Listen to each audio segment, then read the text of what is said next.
Regine Velasquez, at Jaya, umawit ng habang may buhay, sa ASAP stage.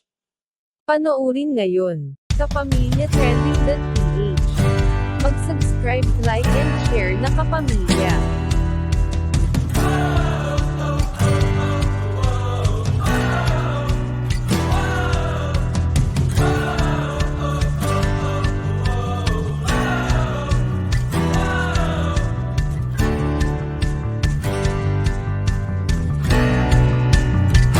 Ang dalawang mag-best friend, na talaga namang hinubog, ng dekada ang tibay ng samahan, ito ay walang iba kundi ang songbird na si Regine Velasquez, at ang soul diva, na si Jaya.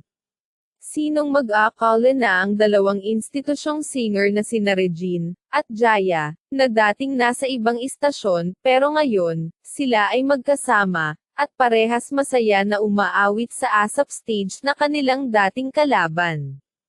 Inawit nila ang kantang, Habang May Buhay, na talaga namang bagay na bagay sa dalawa.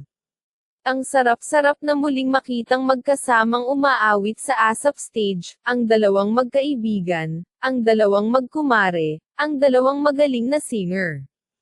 Deserve nila na masilayan sa ASAP stage dahil ang dalawa ay parehas na may ibubuga pagdating sa kantahan.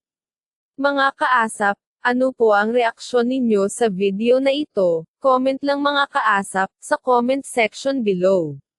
Mga kaasap, nagustuhan po ba ninyo ang video na ito? I hope guys, at please consider ninyo na rin pong mag-subscribe, at pindutin ang notification bell for more ASAP reviews, updates, and showbiz balitaan. Thank you.